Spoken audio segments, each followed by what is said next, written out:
Hello, j'espère que tu vas bien. Dans cette vidéo, je vais te partager comment corriger une page de vente. Donc, je vais corriger une page de vente d'une de mes élèves dans ma formation The Right One et tenter de t'expliquer comment est-ce que tu peux améliorer tes propres pages de vente. Tu vas voir en direct comment j'améliore un texte, comment je peaufine un texte, comment je travaille la structure, les techniques de copywriting pour rendre un texte bof en un texte beaucoup plus percutant, beaucoup plus persuasif. Donc là, le titre, on a « Lance ton site même si tu es une quiche en informatique en seulement quelques heures sans coder ». Clairement, ce titre, il peut être amélioré. Lancer son site, je ne suis pas sûre que ce soit le verbe le plus approprié pour ce type de formation. J'aurais plutôt parlé de créer. Crée ton site même si tu es une quiche en informatique en seulement quelques heures sans coder. On peut encore améliorer ça. Comment créer ton site en seulement quelques heures? Donc tu vois qu'en changeant simplement la place des mots, tu peux changer son impact. Donc comment créer ton site en seulement quelques heures, même si tu es une quiche en informatique et que tu ne sais pas coder. On essaye toujours de garder la même structure, c'est-à-dire que si tu dis même si tu es et que tu veux rajouter une autre idée qui est complémentaire, tu vas essayer de garder la même structure. Donc, même si tu es une quiche et que tu ne sais pas faire ceci, cela. Donc, comment créer ton site en seulement quelques heures, même si tu es une quiche en informatique et que tu ne sais pas coder. Ça, c'est pas mal, mais c'est pas non plus officiel. On va voir comment corriger ça. Tu pourrais dire, par exemple, comment créer ton site professionnel en une seule après-midi, même si tu n'as jamais écrit une seule ligne de code de ta vie. Ou encore, la méthode pas à pas pour monter ou construire ton site web professionnel, même si tu ne sais pas faire la différence entre un hébergeur et un aspirateur. Là, donc, c'est pour jouer sur le côté t'es une quiche, quoi. Mais plutôt que de dire t'es une quiche, voilà, on peut le dire de différentes façons. Donc, voilà pour les idées de titres. Donc, évidemment, il faudra choisir entre les trois. Donc, ça peut être la méthode pas à pas, comment créer ton site. Ça pourrait être éventuellement, tu rêves d'avoir un site professionnel, mais tu n'as pas le budget pour payer un webmaster. Et tu rêves d'un site professionnel, mais tu n'as pas le budget pour te payer un webmaster. Découvre la méthode étape par étape pour le construire de A à Z sans aucune compétence technique. Par exemple. Ok. Dans tous les cas, pour une page de vente, l'objectif du titre va être d'attirer l'attention de la cible et de la bonne cible, d'accord? Donc notre objectif, c'est faire en sorte que dès que la cible lit le titre, que ça attire son attention et qu'elle ait envie de lire la suite. Donc on va chercher à qualifier la bonne cible et à disqualifier la mauvaise cible. Donc il faut qu'on fasse en sorte qu'il y ait suffisamment d'éléments dans notre titre pour permettre à la cible de se reconnaître immédiatement. Quelqu'un qui n'a pas envie de créer un site, évidemment que ce titre ne va pas l'intéresser et c'est parfait puisqu'on ne s'adresse pas à cette personne-là. On s'adresse uniquement à des personnes qui donc veulent créer leur site elles-mêmes, donc des personnes qui ne vont pas déléguer cette prestation à quelqu'un d'autre, et des personnes qui n'ont pas de compétences techniques, qui ne savent pas coder, qui ne savent pas par quoi commencer, qui sont totalement perdues. Donc, avant de rédiger ta page de vente, je vais faire un très court rappel, mais évidemment qu'il faut parfaitement connaître ta clientèle cible. Quand je dis parfaitement, ça veut dire être capable de limite plonger dans sa tête, tel un profiler du FBI, être capable d'anticiper, de savoir ce qu'elle pense, de connaître ses désirs, ses besoins, ses peurs, ses blocages, ses motivations profondes. Qu'est-ce qu'elle a essayé comme solution auparavant? Pourquoi ça n'a pas fonctionné pour elle? Quelle serait la solution idéale dans le meilleur des mondes? Quelles sont les conséquences de ce problème sur son quotidien, etc., etc. La liste est non exhaustive. Au plus tu vas connaître parfaitement ton client idéal, au plus ça sera facile pour toi de rédiger ta page de vente. Les personnes qui ont du mal à rédiger une page de vente, ce sont souvent des personnes qui manquent d'informations sur leur client idéal. Du coup, elles ne savent pas vraiment par quel bout prendre le problème, quoi rédiger, dans quel ordre, etc. Elles ont peur de dire des choses qui sont complètement à côté de la réalité. Donc, si tu as du mal à rédiger ta page de vente, le premier conseil que je peux te donner, c'est de faire une recherche beaucoup plus approfondie sur ton client idéal et c'est de vraiment essayer de vraiment comprendre ce qui se passe dans sa tête. Encore mieux, limite que si lui-même te décrivait son problème. Donc là, tu n'as pas besoin d'être une experte ni d'avoir une idée parfaite. Tu vas créer un site beau, clair et 100% à ton image. Ça ne va pas. Pourquoi? Parce que c'est pas assez percutant. Le sous-titre ou l'introduction est quasiment tout aussi importante que le titre. Elle doit vraiment permettre d'accrocher ou de garder l'attention de notre lecteur pour lui donner envie de lire la suite. Si on se plante à ce moment-là, en fait c'est fichu. Les gens vont tout simplement cliquer sur la petite fenêtre pour fermer leur page du navigateur et elles ne reviendront plus jamais sur notre page de vente. Évidemment, ce n'est pas ce qu'on veut. Ce qu'on veut, c'est faire en sorte que le plus de monde possible reste sur notre page de vente et la lise en intégralité. Donc il va vraiment falloir essayer de se creuser la tête pour garder l'attention de notre lectorat.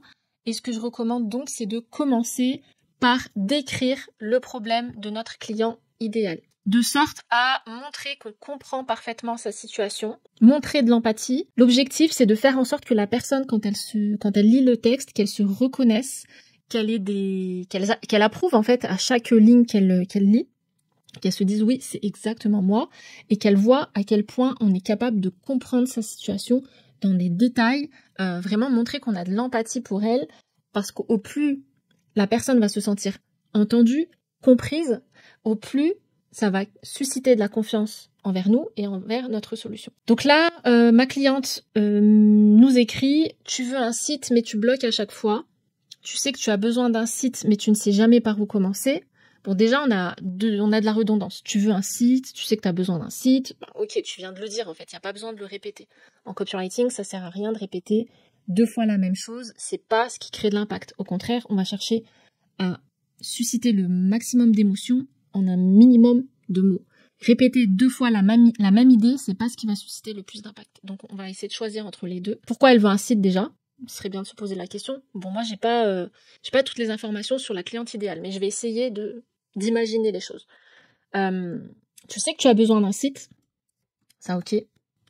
Tu sais que tu as besoin d'un site, pourquoi? Pour développer ton business, vendre tes produits. On va mettre et vendre tes produits. Le problème, c'est que tu ne sais pas par où commencer. Alors, je dirais plutôt, le problème, c'est que tu n'as pas le budget, parce que le premier réflexe qu'on aurait quand on a besoin d'un site, c'est de faire appel à quelqu'un. Donc, tu n'as pas le budget pour faire appel à un professionnel. Et toi, tu te sens incapable de le faire. Alors, et tu te sens incapable de le faire toi-même.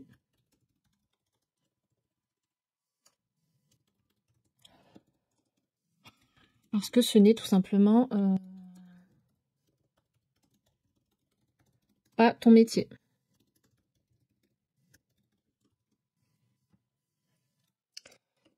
Donc Donc, on essaie quand même d'aérer le texte. Voilà. Alors là, je suppose que c'est un appel à l'action, un bouton d'appel à l'action. Moi, je suis pas pour mettre des boutons d'appel à l'action dès le début. Ou à la limite, faire en sorte que quand on clique, il y a un renvoi de page vers le descriptif de la formation. D'accord ? Pour les personnes qui auraient déjà lu, par exemple, la page de vente plusieurs fois et qui n'auraient pas envie de scroller indéfiniment, leur donner la possibilité de cliquer sur le bouton pour acheter directement. Et donc, l'appel à l'action, ça serait plutôt « Je suis prête à créer mon site pour moins de 100 €, par exemple. » Donc, je vais le mettre.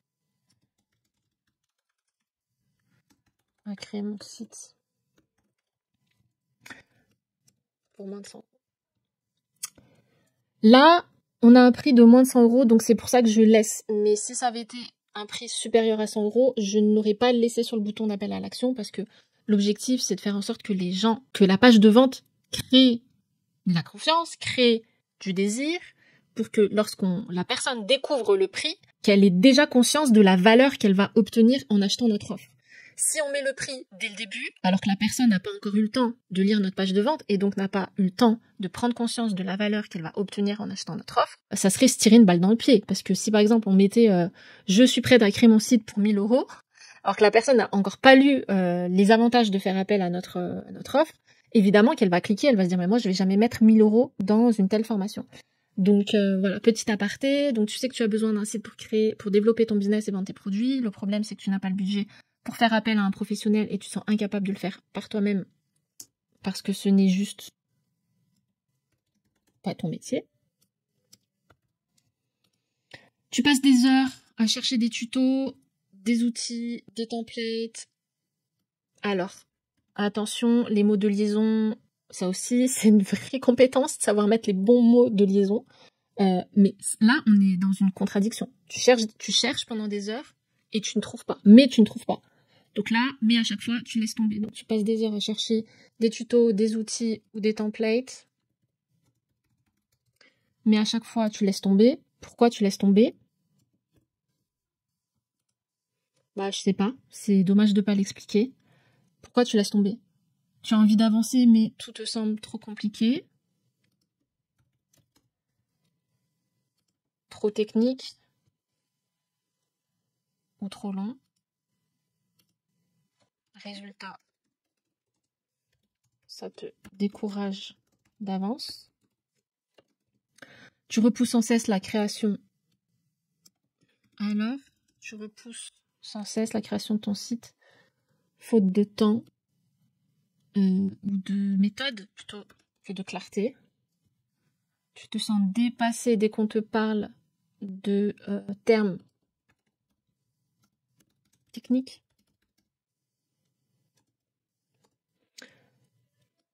Et là, on peut mettre donc les exemples hébergement, nom de domaine,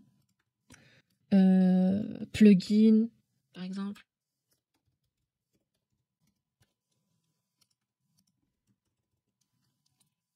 Tu aimerais être fier de ton site, mais tu ne veux pas y passer 3 mois ni payer.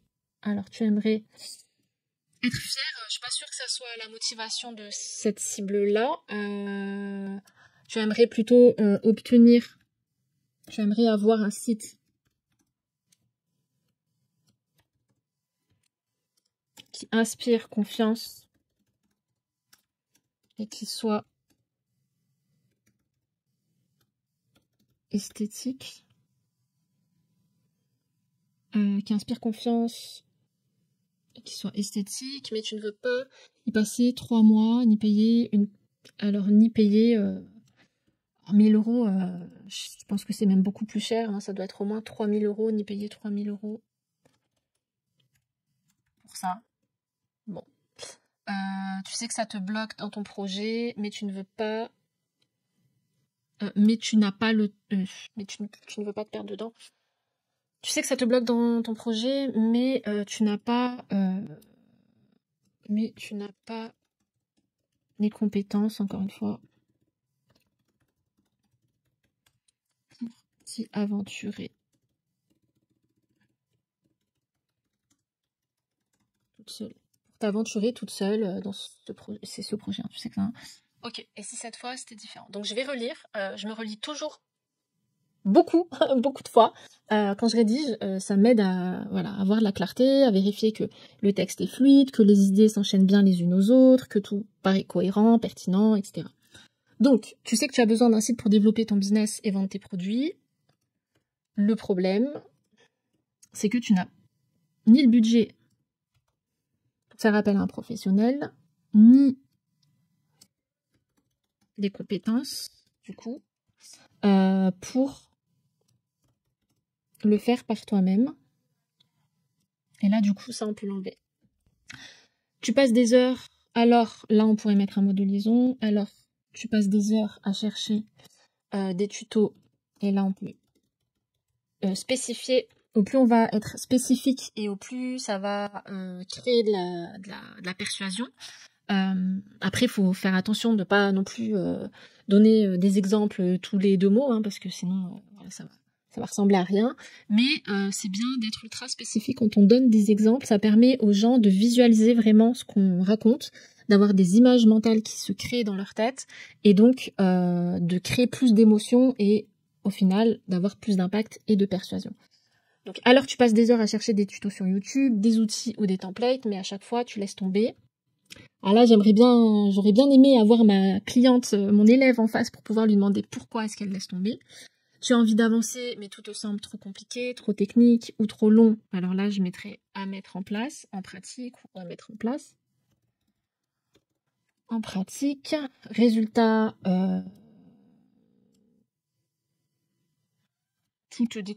toutes ces explications qu'on te donne te découragent d'avance. Alors tu repousses sans cesse la création de ton site. Alors au final, plutôt, c'est la conclusion un peu, hein. Finalement, au final, tu repousses sans cesse la création de ton site faute de temps ou de méthode claires et adaptées à ton niveau. Alors on pourrait mettre débutant, mais là ça serait bien de mettre un petit truc, qui sort, qui soit un petit peu original, donc à ton niveau -10 je sais pas quoi, sur WordPress.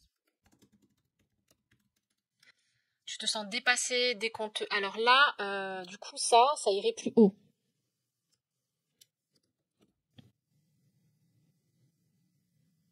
Alors, je relis. Tu sais que tu as besoin d'un site pour développer ton business et vendre tes produits. Le problème, c'est que tu n'as ni le budget pour faire appel à un professionnel, ni les compétences pour le faire toi-même. Alors, tu passes des heures à chercher des tutos sur YouTube, des outils ou des templates, mais à chaque fois, tu laisses tomber. Tu as envie d'avancer, mais tout te semble trop compliqué, trop technique ou trop loin à mettre en pratique. Résultat, toutes ces explications... alors là, on peut même l'enlever, le résultat. Toutes ces explications qu'on te donne te découragent plus qu'autre chose. Tu te sens dépassé dès qu'on te parle, dès que tu entends